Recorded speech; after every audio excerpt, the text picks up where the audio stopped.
got many, and it's not just one Antichrist, brother. There's many. So when they say that, that's basically when the armies, the enemies of Israel, gonna surround Israel then, because they basically gonna be across the Muslim. Well, you know, you gotta go back to the beginning. Under the land would take it from us and right, exactly. So now you got them. They've been planted there, right? So you know that they're not the real people of that land, right? Yeah. So now, what's happening is prophecy, of course, right? And by them doing that did got the Muslims, everybody's protesting and they're going crazy and stuff, right? But what that's going to do is bring Russia. Remember, Russia's still in the picture. They got interest in a lot of them in Palestine, Syria. You got what's happening in Iran, right? You got the Israelis are bombing, waging. Gaza Strip and Israel going at it. They're going at it too, but then they also they want to Saudi Arabia over in Syria, which is really Iran's interest. Okay, and a lot of them are funding so-called terrorists over there too. So what all that's doing is drawing the United States into that world war. That's basically what that's doing, you know. So that, like I said, that's prophecy. When you read in the book of Ezekiel, the 38th chapter, the 39th chapter, you know, that's all prophecy being fulfilled. Yeah. So I mean, you know, you're Israelite, though, right? Yeah, I know that. Because the land of Israel, the lost tribe of Israel, Judah. Right. Judah. Yep. That's right, man. Yeah, that's right. That's good, brother. That's good, brother. You know, hey, not knocking you, man. I know you probably on the go, but you know you got to dead that, though, right? Oh yeah. All right, work. I just got to keep it real with you, my brother. That's easy, man. I got a scripture for you, brother. Yep. This is Zephaniah, chapter 3, verse 8. It says, "Therefore wait ye upon me, saith the Lord, until the day that I rise up to the prey. For my determination is to gather the nations, that I may assemble the kingdoms, to pour out upon them my..." I'm going to read it again. It says, "Therefore wait ye upon me, saith the Lord." So the Lord is telling his chosen people to wait upon him, because we're not going to take it upon ourselves to try to take down our enemies, which is the so-called white man, Esau, Edom. All right, that's his biblical identity. He says, until the day that I rise up to the prey. The prey is the heathen nations. You know, Prime Minister Netanyahu and Donald Trump and all the rest of the nations that's about to go to war. It says, for my determination is to gather the nations. That's what's going on over there in the Middle East, with Syria, Ukraine, all that tension that's building up. Everybody come into one place. It's gonna be in the Valley of Jehoshaphat. Yep. Which means it comes from the Hebrew word Yahweh Shabbat, which means the Most High's judgment. The Valley of the Most High's judgment. So this is what the God of Israel said. He says, "For my determination is to gather the nations, that I may assemble the kingdoms." That's what's going on right now. "To pour upon them my indignation, even all my fierce anger, for all the earth shall be devoured with my fire and my jealousy." Because this third world war is going to be fought with the latest weaponry. And what's the latest weaponry? Nuclear That's bomb. right. That's right. That's right. That's right. And guess what? That's all prophesied in the Bible. That's all foretold in the Bible. And it's to warn our people, the Israelites, all right? Stay away. To stay away. That war, don't even go in. Don't have no dealings with so-called white man or any of his philosophy. Basically, repent. We got to come back into the ways of the Heavenly Father and the Son, so we can be protected and delivered from the destruction that's about to come. You understand? We studying. Yeah. Hey, brother. Well, you know, you got to take it to the next level, man. You know, I mean, if your mind, you sound like you in tune to what's going on. You paying attention. That's good, brother. Hey, and tell you them that had trouble rest with us in the book of Thessalonians. This is what we out here doing, brother. Yeah, I see y'all out here every day. Oh, okay. Oh, that's good then, brother. Hey, well, you know, we know where we at, man. You're more than welcome to come out here. I don't know if you see us on the internet. We got shows up there. Just look, hey, we at the time, we at the end. But the Lord said he's pouring his spirit upon all flesh. Okay, and he's waking up his men, the ancient men, because that's prophecy. You see everything happening right now. It's just prophecy. We're living in a time of prophecy. The Lord spoke about also too the battle of Armageddon, right? Which basically that's stages, man. As a matter of fact, you got more on that? Nah. Okay, give me Isaiah 13. This is Isaiah chapter 55, verse 6. Seek ye the Lord while he may be found.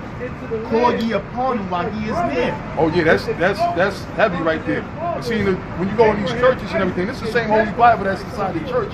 They don't really go into it and they don't understand these prophecies. They just preach on what people feel in their church. Yeah. Like, oh, God is love, kill, and all that. Yeah, they don't go really into what the scriptures say. You gotta go into the scriptures. The scriptures say, the Lord, when the Lord came, he said, search ye the scriptures, for in them you think you have eternal life. So you got to read what's inside the scriptures. The scriptures break down everything. Even like what you said about them building their so-called third temple and setting Jerusalem up as the capital. That's all prophecy, man. It says, seek ye the Lord while he may be found. Call ye upon him while he is near. Right, and that's why I told you that, brother, you need to step it up and get with the program. You know what I'm saying? Because if you see what's going on, then you're gonna have to really get serious and pray to the Father to really guide you in the right direction. Because it's not the truth ain't gonna be accessible as it is right now. Right now we're in a time where it's accessible. We were doing a live stream last night, and they cut us off right in the middle of the stream. Because guess what? The government they making more legislation to try to basically get rid of us, basically. You know, the freedom of speech and the internet, try to call it a hate crime. It ain't nothing hate. We're talking about the truth. We're just speaking about the Bible and the prophecy, but they want to call it hate crime. They got legislation that they passing, so that's why the scriptures say, seek ye the Lord while he may be found. There's going to come a time where the Most High is going to be angry, it's going to pour his anger on our people. Because you got a lot of our people, they see us out here, you know, they walk right by. So, or some of them even go as far as talk shit. It's all F y'all niggas and this, that, and the third, you know what I'm saying? Get a job, as if they know what the hell we do. You understand? Which this is our job. You know, little do they know to their knowledge, but the Most High is getting ready to pour his wrath on our people too. 2/3 of our people are gonna die here in America, bro. You know what I'm saying? That's how serious it is, man. It's only gonna be a smart, but the Lord calls it elect. Okay? You got that other one? What you want? Isaiah 13. Start from the top? Start from the top. Isaiah chapter 13, verse 1. You know, pass it to hard style, like they say. Yeah. Go ahead. The burden of Babylon, which Isaiah the son of Amos. Right, the burden of Babylon. And by the way, brother, you know where Babylon is? The house of bondage. Well, that's Egypt. Okay. Egypt means the house of bondage. That means that you do some study, which Babylon means confusion. Oh yeah, because they try to build the tower to heaven to reach God. There you go, and the Lord confounded the language. Exactly. So there you go. You got it. But it's funny you said the house of bondage because this is the house of bondage too. This is spiritual Egypt. Sodom and Gomorrah. In Sodom and Gomorrah, which is in Revelation. Maybe we can jump to that. But Babylon is America. America's Babylon. You got some idiots out there. I'm gonna call them what they are because they teaching the wrong information. They talking about Babylon is the Vatican City. Oh, exactly. Babylon is where all the judgment, this is what the United Nations and all the nations come to meet here. Exactly. Thank you, brother. Thank you. It's that simple, and there's various other ways in the scriptures to prove it. But you got a lot of people that are unlearned, or some of you gonna have people, false prophets. You're gonna have people that's gonna come and make up things and try to get people to follow them. We tell you everything we're saying to you, brother. That's why we read the scriptures, and we encourage you to go home and study the scriptures and see if these things are true as we say. You understand? Because the Lord ain't looking for each way. I don't read out of the Maccabees. Yeah, the Apocrypha. Yeah, you got the book of the Maccabees, first Maccabees and second Maccabees found in the Apocrypha. You know, I went to the library one day. Jeremiah chapter 5. And I tried to get, I was looking for a book called concerning Edom, Ancient Israel. thus saith the Lord of hosts. Like Ancient Israel. The library. You know, you can't even take that book. They had me to sit, I had to stand there and read it. Yeah, they had a time limit, I had to read it. So they had some information going into. Yeah, they was speaking a lot of truth in it. Yeah, because they know who we are, you know. And they hide it in the library. And they hide it in the library. They know we're gonna go there and look for it. Or some of them you can't get the clearance. You gotta have clearance. Like if you go to these prestigious Oxford and Yale and everything, you gotta have clearance to look at certain books. You know, you go to the Library of Congress. We can't just walk in the Library of Congress and say we want to research their books. You gotta have a special clearance. You gotta be a senator or something. Yeah, exactly. Yeah, political figure. So go ahead. It says the burden of Babylon, which Isaiah the son of Amos did see. Scriptures say, lift ye up a banner upon a high mountain. Right, and that's what we're doing right now. The banner is the Bible, the Holy Bible. mountain in the Bible represents, you know what a mount climbing. When you read in the Bible, the mountain represents a government. Okay, and that's why they have what they call a summits meeting. Oh, so that's why they say in the Bible like 7 kings and 7 mountains. Like, exactly. The Revelation says 17. Yep. Yeah, because it represents the government, so the rulers, right? So when it says, read that again. Lift ye up a banner upon a high mountain. Right. What's the highest government on the world? Right. Or America.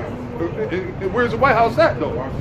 Washington, which is in what? America. Yeah. You know, so I mean, which we got brothers that's doing the same thing down there in DC right now, but you got brothers all over. But America is actually the greatest government, the biggest government on this world, in this world. Yeah, speaking about you sit on many oceans. Yep, that's it. It is Great halls. Sit up upon many waters. Yep. The fire of the other nations to get drunk on wine. Off their wine. That's Yep. America. And they all about professor Jews and the government. Yeah, because all the nations want to come to this country to live lavish. Get riches from it. They get riches because basically it's import. Everything's imported here. Like nothing's really made in America. You know, that's why these other, you have the East Indians, they can come here, they'll get a loan, or they might come with their own money. They open up a restaurant, they open up a cleaner's corner store, right? And just make all kinds of 7-Eleven, gas station. Yeah, exactly. And meanwhile, they take all that money they make, they send it back to their country, you know? Oh yeah. And meanwhile, our people, we can't get no jobs or nothing. We get like bare minimum. You got to work for minimum wage a lot of times. You know what I'm saying? You get a loan. Yeah. And that new tax plan he just passed focus over you more. Oh yeah. But you know what? That's a good thing though, brother. Donald Trump, we applaud Donald Trump. He's being the greatest devil he could ever be. You know what I'm saying? He's going to help us. Look, the sooner that this place is destroyed, that's the sooner our kingdom is going to be established. You know? So the two kings can't rule on the same throne. You know? So, are we the ones that got tricked out of our birthrights? No. Esau and Jacob, right? As Esau and Jacob. As Esau with Jacob. We so-called tricked him out of his birthright. That's why, but it was all set up anyway in the spirit. Matter of fact, we gotta go to that real quick. In Genesis 25th chapter. Yeah, that's a good point. But we and then we gotta hit Hebrews 2 as well. But see, that's why the elites of this world, they're mad at us. They still got an anger that goes back to that birthright. That's why they committed all the wickedness and evil that they do towards our people, because they still mad about the birthright. All right? Go ahead, you got that? This is Genesis chapter 25, verse 21. Verse 21. And Isaac entreated the Lord for his wife because she was barren. Isaac was the son of Abraham, one of Abraham's sons, who the promise was. You hear about the fathers of the promise? That's the one that Abraham put the sacrifice. It's about the sacrifice. Right. Which is that's deep too. That's another story we're going to, or lesson we're going to. So you have Abraham, Isaac, and then here comes Jacob. Go ahead. That's Abraham's son, Israel. And they turned the name to Jacob. Abraham's son is Isaac. Isaac. Jacob would be Abraham's grandson. Yeah. Read about him. Yep. It says, the Lord was entreated of him, and Rebekah his wife conceived. And the children struggled together within her. Right, these are the two twins. These are twins. All right, and they fighting while they're inside the womb. Will come out first. Exactly. And that's when Esau came out, when Jacob pulled Esau back in. Yeah. But now you're gonna find out the meaning behind that, though. Go ahead. So it says the children struggled together within her. So even from the beginning, our people, the progenitor of our people, was fighting with the progenitor of the so-called white race. We never got along. That's why people say, oh, why it got to be a black, which we're not black and they're not white, but they so-called, why it got to be a so-called black and white thing? Why we can't, like Rotten King, why we can't just get along, right? Because why? Going back, it was never like that, even back in the womb. All right, go ahead. It says the children struggled together within her, and she said, if it be so, why am I thus? And she went and inquired of the Lord. Right, in other words, if you bless me and get pregnant, why am I going through all this complications that children struggle? So she went to the prophets and inquired of the Lord. Go ahead. And the Lord said unto her, 2 nations are in thy womb. Dig it? So in other words, you know, a whole nation of people can't fit inside a woman's belly. So what does that mean? The progenitor of 2 nations. With a light in the dark, not even so much as that, not really that. In other words, you got 2 different ethnicities, 2 nationalities. all right, nationalities that are inside your womb, right? That's why you got this struggle going on, right? Go ahead. It says, 2 nations are in thy womb, and 2 manner of people shall be separated from thy bowels. 2 manner of people, 2 different type of nations, 2 different type of people are going to be separated, not going to be the same, not identical twins, right? She was pregnant with twins. She's not going to have identical twins. She's going to have what they call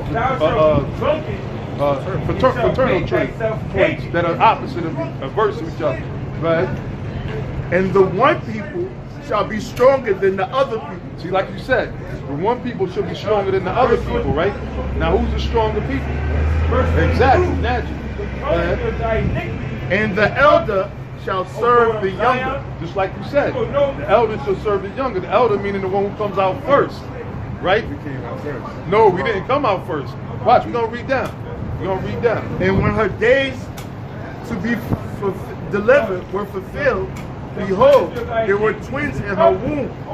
And the first came out red, all over like a hairy garment, and his name, and they called his name Esau. So the first one, they called him Esau. Joshua wasted away his heat because he didn't have no pigmentation whatsoever, no color. So the first one, it said what? The elder should what? Serve the younger. So who came out first? Esau. So when Jacob got the birthright from him, guess what? It was already Jacob's to begin with because the Lord already said that the elder was going to serve the younger. So you got a lot of these so-called scholars, these white people, they little hype the butler, and oh, Jacob was wicked. He stole. No, he didn't steal nothing. It was all spiritual. It was ordained. It was ordained. Right, but go ahead. It says, and after that came his brother out, and his hand took hold on Esau's heel, and his name was called Jacob. Right, his name was called Jacob. His hand took hold of his heel. So when he came out, they was fighting. It was a battle royal MMA type fight going on in the womb. You know, they was getting busy going at him and throwing fucking right crosses, uppercuts and everything, man. They probably was putting arm locks on each other and shit. So anyway, Jacob grabbed Esau's heel, right, and then he came out, and his name was called Jacob. You know what the word Jacob means? It comes from the Hebrew word Inquire. It means a supplanter, okay, or supplanter, or someone that's a slickster, or someone that's runs game that can trick, like not trick. Y'all don't think the word. Yeah, you know what I mean? I need Jacob. Oh, your name Jacob? Oh, okay. So you know already.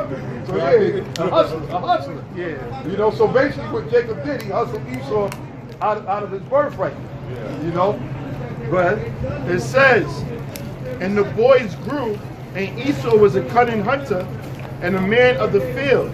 And that's the spirit of the so-called white man today. I mean, you got some brothers that hunt and everything, and the Native American Indians. That's what they do, though. They hunt for sport. They hunt. They have big trophies. You go to some of these crackers' houses, they'll have a 5-pointed deer. They have a buffalo head. They have a lion if they can catch. You know what I'm saying? That's what they do. But it proves further that they're Esau. It's in their nature. It's in their spirit. That's what they always did. You know. Go ahead. A man of the field. And Jacob was a plain man dwelling in tents. That's our forefather. And Isaac loved Esau because he did eat of the venison, but Rebekah loved Jacob. Yeah, Jacob was, you know, mama's boy. You know, and that's most so-called Negroes, man. You know, all Jacob. Right? Yeah, baby boys, straight up baby boys, man, Jodites. You know, but that's our people, man. You know, it's spiritual too. Why a lot of things happen. But it's more. And Jacob saw departed. Esau came from the field, and he was faint. And Esau said to Jacob, "Feed me, I pray thee, with the same bread pottage." Right. So he was making a stew, and he said, "Feed me with the same bread pottage." In other words, he didn't even care that it wasn't cooked all the way. And when you check out these so-called white people, how do they like their food? Medium rare, or someone will say with the blood, right? It's all, what are you? Tartar. Steak tartar. You know, you work up in a restaurant, you probably see it more than anything. Black and blue. You know, huh? Black and blue. Yeah, black and blue. It's crazy. So-called Negroes in West Indians, Haitians, and Dominicans, Latinos, our people mostly want it well done. You know what I'm saying? Some of our people, they learn from the white man. You know, they try to teach you, they say, oh, don't cook it. You're going to cook all the flavor out of it. You're messing up that's a good piece of meat. You can't cook it all the way. You got to have some red in it. That's bullshit, man. The Lord said you ain't supposed to eat nothing with the blood in it. Nothing red. Your food's supposed to be cooked. It's done. You don't put the heat on nothing without scales either. That's right. You don't put the Yeah, without scales. Yep. That's right. You don't put the heat forward. Pork, nope, you ain't supposed to eat pork. You're supposed to eat no lobsters and shrimp. You know, like you said, any fish, if they don't have scales and the fins, you ain't supposed to eat it. Yeah, because the Heavenly Father, you know, He's the creator of the heavens and earth. So He knows what's good for us and what's not good for us. So He set up rules and regulations, stuff that will benefit our lives. No, we only put the birds. No. Well, certain type of birds. Certain ones that fly, actually. Certain type of birds. You eat chicken. You can eat chicken. Like when you read in the dietary laws, it tells you certain birds you can eat. Yeah, it tells you the birds that you eat. You can eat certain fish. You can eat certain bugs. There's certain bugs that's beneficial and nutritional for them. You know? But read it on. That's true. It says, and Esau said unto Jacob, feed me, I pray thee, with that same red venison, said pottage, for I am faint. Therefore his name was called Edom. So because of that red pottage, his name was changed to Edom, which comes from the Hebrew word Adawam, which means red. So that's why we call them the nation of Edom today, because they pigment, they have no pigment, they have no melanin. Their blood show forth through their skin. That's why you see white people, you see all these veins and shit. When the sun hits them, they blaze, they turn red. Real red, like You slap them, they turn real red. They get angry, they turn red because their blood show forth through their skin and translucent. All right. That was a curse that the Lord put on them, because that's leprosy. The way they look is not normal. All men, the Lord created men from what? The dust of the earth. Dust of the earth. When you look at the dirt, there's different shades of brown. Some parts of the dirt can get real dark, some get a little light, you know? So to look like the so-called white man, that's unnatural. And that was a curse that the Lord put on him. The Lord stripped his pigment from him. Which is also in the law. Having blonde hair is a curse. That's a curse. Having blue eyes is a curse. Blue eyes mean a lack of pigmentation. That's leprosy. Blue eyes is leprosy. There's nothing beautiful about blonde hair and blue eyes. See, what they did is they turned everything upside down. They taught a lot of our people. You got some people that are in these churches that are, like I'm talking about our people. Yeah. They follow these crackers that say that to look black is a curse. Yeah. That was the curse. No, you got it twisted. You got the curse on you. The way you look is funny. That's why they trying to look like us, man. We can go out in the sun and we good. They can't be in the sun. Or else they gotta get a whole bunch of prescription drugs and sunscreen 99. When you look into sunscreen, that's just smelling. It has I forgot all what the chemical. properties, Yeah, the properties it has a lot of of the same properties. The same properties, because the sun gives us vitamin D. It feeds us. Like the plants. Right. The plant. Right. We got it. What you say we got it? Iron gold. That defies gravity and skin that we got hair that defies gravity. That my head goes towards the gravity instead of against it. Right. We are. I didn't know that. We're synced with the earth. We are synced with the earth. We are part of the earth, you know? Not this devil. No. The so-called white man. All right, so it says, and Jacob said, sell me this day thy birthright. And Esau said, behold, I am at this point to die, and what profit shall the birthright do to me? See? So that's how Jacob got the birthright. So what was the blessing? Oh, the kingdom of heaven. It's supposed to be for them though, but we got Right, we got the inheritance of the Father. Remember the promise was given to Abraham. Remember, he was going to sacrifice his son Isaac, right? And then the Lord counted him faithful because he was going to do it. Right. And then the promise went from Abraham to Isaac. And then it went from Isaac to Jacob.